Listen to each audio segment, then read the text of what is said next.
electric field intensity on equatorial line of electric dipole. We have to consider a dipole which consists of two charges, that is minus q and plus q, which is separated by a small distance of 2a, and the distance of each of the charge from the midpoint of the dipole is a.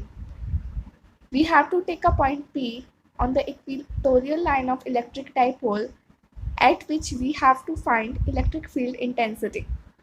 So, electric field intensity due to point A will towards the point A because it is negative charge, and electric field intensity due to negative charge is along with that point. And electric field intensity from point B will be away from the point P because B is positively charged, and electric field intensity from a positive charge is away from that point. Now EA. EA is electric field intensity due to point A. EA can be resolved in two components, that is EA cos theta and EA sin theta. Similarly, EB can be resolved as two components, that is EB cos theta and EB sin theta.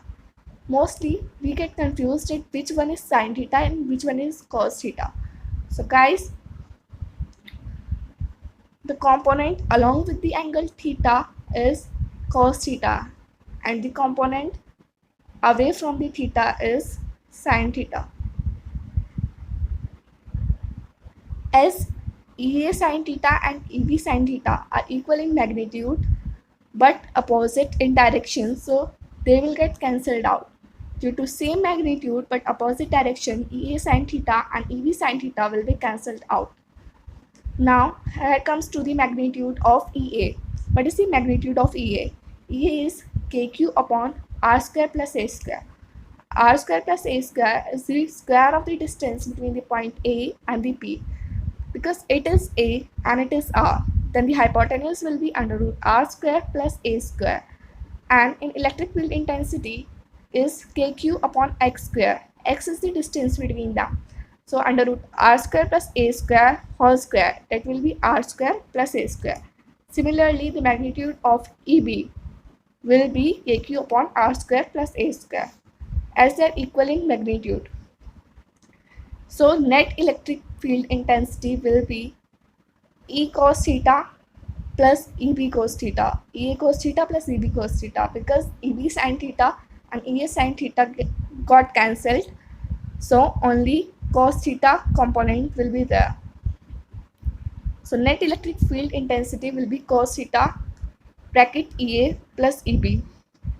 As EA and EB are equal in magnitude, so it will be twice of any of the electric field intensity. So in it will be 2 kq upon and r square plus a square. And here comes to cos theta. Cos theta is base upon hypotenuse. Here is base and here is hypotenuse. That is a upon under root r square plus a square. So a upon under root r square plus a square. Now E is going to pk.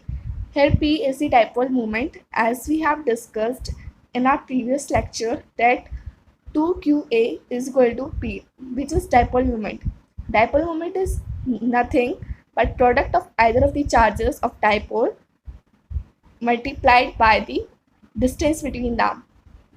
So it is 2qa, which is dipole moment, into k divided by r square plus a square into r square plus a square की power 1 by 2. Square root can be written as power 1 by 2. So net electric field intensity will be P into K divided by r square plus a square. We have same basis, but the power is here is 1 and here is 1 by 2. So the power will sum up and the total power will be 3 by 2. And if A is less than R, then A square will be negligible. So net electric field intensity will be Pk into Rq. It shows that electric field intensity is proportional to 1 upon Rq. Hope it will help you.